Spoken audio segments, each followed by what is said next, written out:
Friday को थोड़ा mood बिगड़ गया, बिल्कुल। मतलब अच्छा खासा, और मूड बिगड़ा नहीं, वो अच्छा खासा मीनिंगफुल नॉक था। उसके बाद रीडिंग मार्केट्स को लेकर वो मूड, वो उसने फ्राइडे के उस पेनफुल सेशन ने कितने समीकरण बिगाड़ दिए आपके हिसाब से?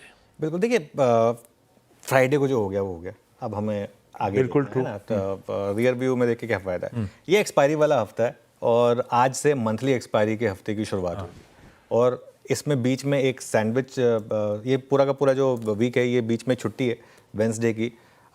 वेंसडे को हम बप्पा को घर लेकर आएंगे, तो सबसे पहले तो सभी दर्शकों को उसकी बहुत बहुत शुभकामनाएं, गणपति बप्पा मौर्य।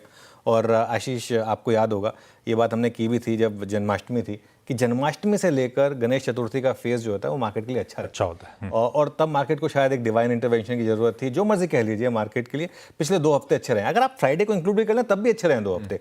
फ्राइडे तक तो खैर बहुत ही अच्छे रहे थे 2 हफ्ते।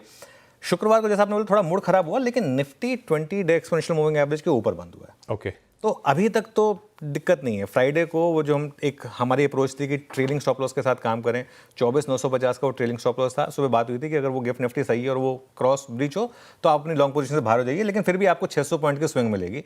और उसके बाद एक व्यू था कि अभी न्यूट्रल रहेंगे हम। फ्राइडे को क्लोजिंग में भी यही व्यू था कि न्यूट्रल रहेंगे, क्योंकि पता नहीं होगा कि वीकेंड पे क्या क्यूज आते हैं, मंडे को डिसाइड करेंगे। अब आज का गैप अप इंपॉर्टेंट है। पहली बात तो ये सिर्फ 50 पॉइंट का रह गया, सुबह 100 पॉइंट के करीब का था। ये अपने आप में आपको बता रहा है कि थोड़ा सा शायद मार्केट का मूड उतना स्ट्रांग नहीं है।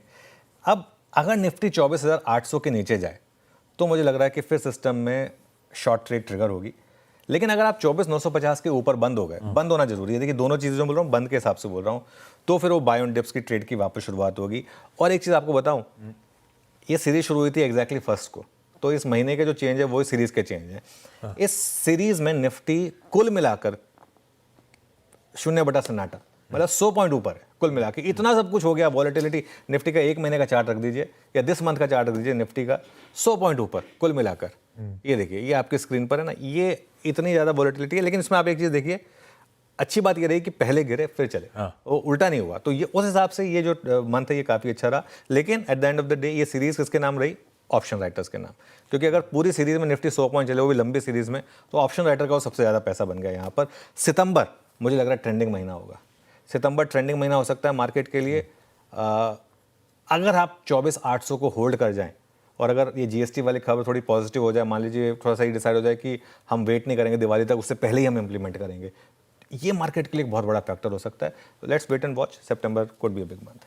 बिल्कुल ठीक।